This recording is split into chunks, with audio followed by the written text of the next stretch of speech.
Hello, everybody. Scott Golden here, Golden Opportunities Coaching, and today we're going to talk about 7 things to know about people that are suffering with borderline personality disorder.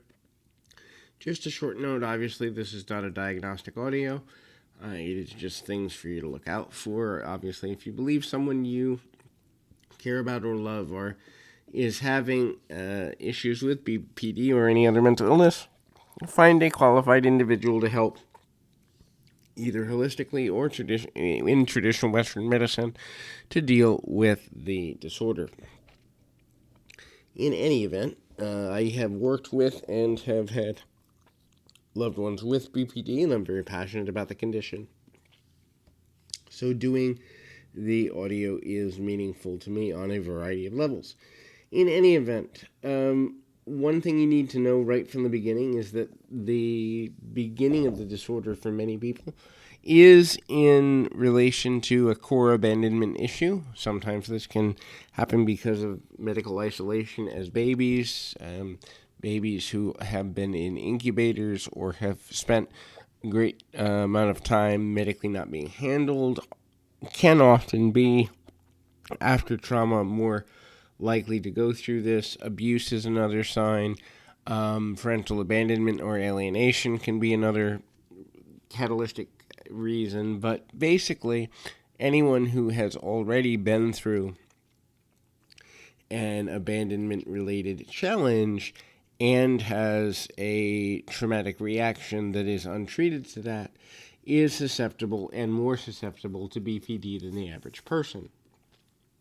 Realize that these individuals are always, or almost always, no one is always anything, but almost always on guard against being abandoned, left, or made to feel less than in social situations. This means they will experience mood swings. The way they want to feel and the way they feel in control of feeling often are at odds with each other, and it can actually be at opposite ends of the spectrum.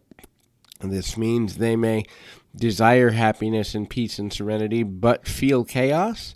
They're most likely going to act based on how they feel, not on how they want to feel, and thus you might have a conversation with a person struggling with BPD whom is switching emotions and emotional states several times in a day, several times in even a few hour time span, especially if they're in the next thing, which is a paranoid state. Now, the paranoia usually happens after what's known as a trauma reactivation. This is an unhealed trauma that is brought up by actions or other sensory interactions, smells, taste, touch, sight, sound, or the retelling the retelling of a traumatic story or experience, and or someone who is going through the same type of experience that a person with BPD has already had, and they go back into their memory for some way of coping with this. And if they're reliving the event, that's why oftentimes BPD is collateral or coactive with things like post-traumatic stress disorder, panic disorder, and anxiety disorder, because most often if a person is confronted with an emotional state or memory they cannot handle, sensory or otherwise, they will often go through the mood swings and feel out of control.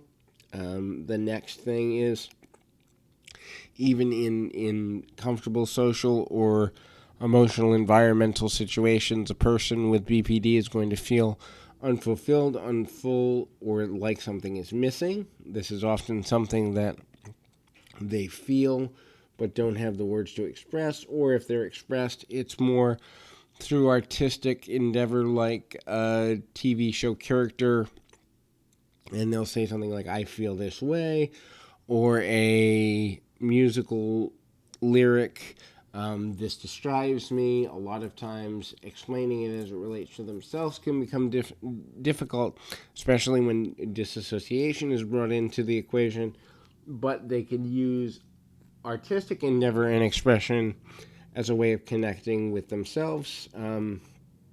These individuals often have very little, if any, impulse control. This is because the main focus for a person with BPD is to avoid negative emotion and to feel better as instantaneously as possible.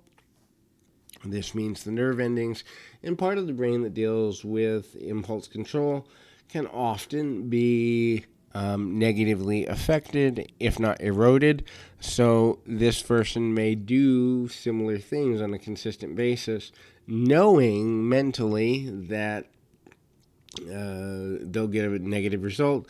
However, the need to feel better takes precedence, and thus they'll repeat same negative actions over and over again without really realizing in the moment how they've been in a similar situation before and not realizing it until later. The next is black and white thinking or split thinking. This is a very hard concept and makes relationships difficult because it's very A-B thinking. If you did this, then either A or B is true. There is no room for C. There's no room for A and a half.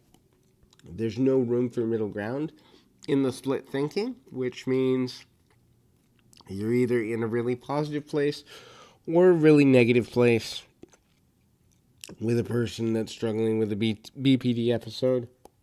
And this also means that neutrality or being able to self-observe and self-soothe becomes hard, if not impossible.